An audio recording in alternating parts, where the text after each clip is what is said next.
I'm back to Black Magic Kitty. This baby's almost a year old now. He's big full grown size.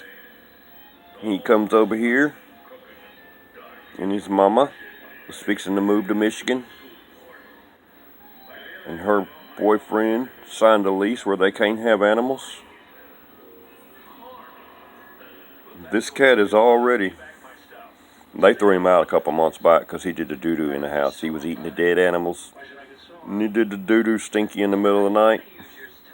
And I've tried to tell Eric ever since he got his dog, you must know. I said, man, they got to go to the bathroom and you don't let them out. Where are they going to go? In the house? So he didn't ever let the cat back in. Well, since it couldn't get in over there, I would call it over here. It would come over here. It already knew me. It knew me ever since it was about half this size.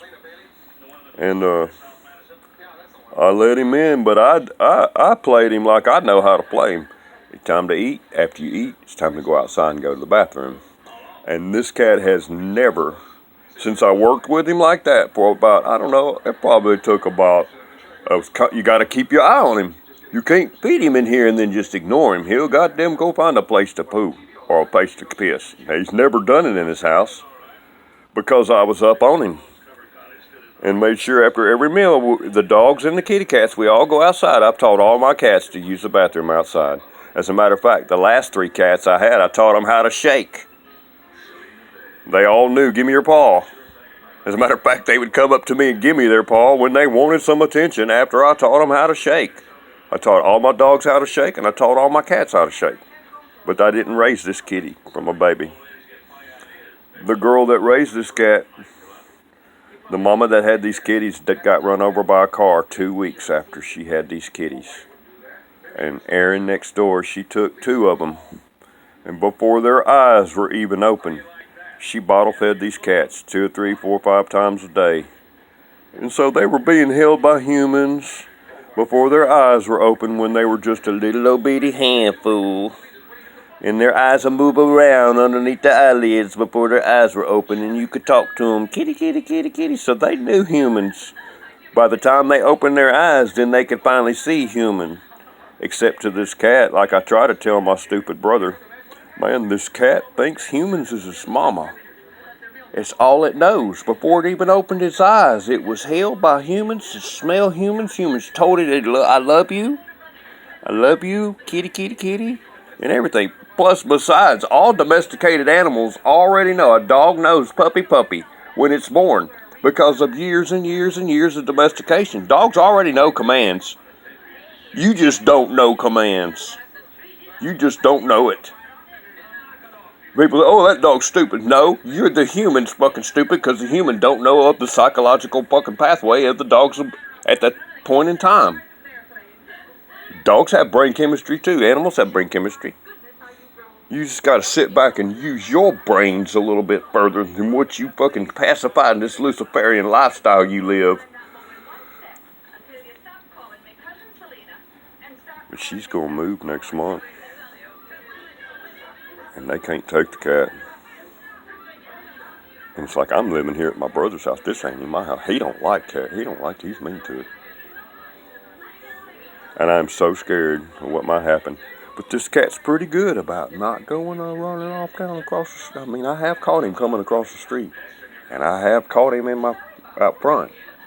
But a lot of the times, like when I feed him, and he's even gotten to the point now, after I feed him, he'll go to the door. He like, okay, I'm ready to go outside. It was that simple, man. You just got to be on top of it. It takes about 3 weeks. 3 weeks, 2 or 3 times a day of teaching an animal how to shake. I guarantee you 3 weeks later, that animal will be coming up to you, giving you his paw. You won't even have to tell it. It's called association. It already associates, hey, whenever he wants my attention, he wants me to shake. So maybe I'll go over him and shake, and I'll get his attention.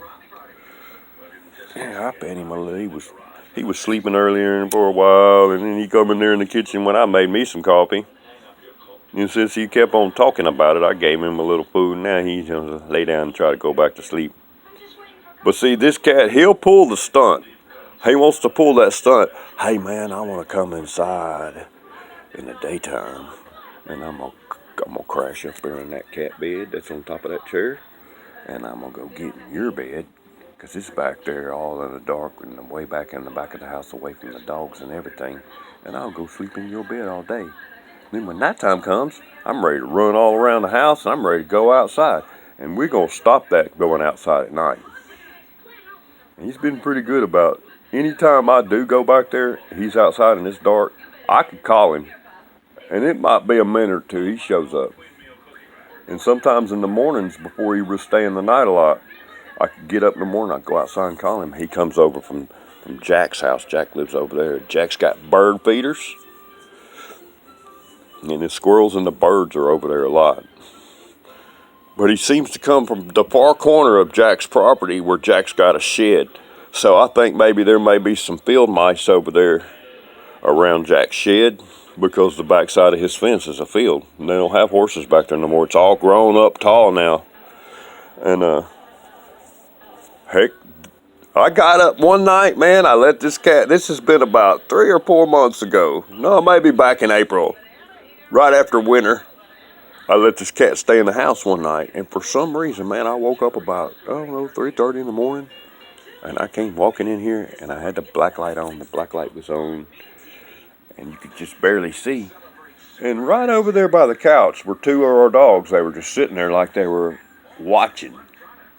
And I looked over here in the dark, and I could see the cat over here by my pedal board over there in the dark. And I was like, what's going on? And I turned the light on. The cat had a rat. And the dogs were sitting there like an audience watching that cat just torture that rat. And when I went over there, he dropped it, and I was like, oh, shit. And then he got all over it like I was going to take his rat from him. So he grabbed it up again, and he headed back for the back door over there, the back porch door. So I was like, oh, shit. I didn't want the rat running around the house. I don't even know how it got in the house. But anyway, I opened the door, and he ran out with it. The audience left. The audience got scared of me when I started reacting. The audience ran off. But it was weird, because they were both just sitting there like they was just watching a show. And they were watching that cat just torture the hell out of that rat right there in the living room floor. But anyway, after I let him out, I came back in the house. I think I went to the bathroom, and then I said, I'm going to go out there and check on him.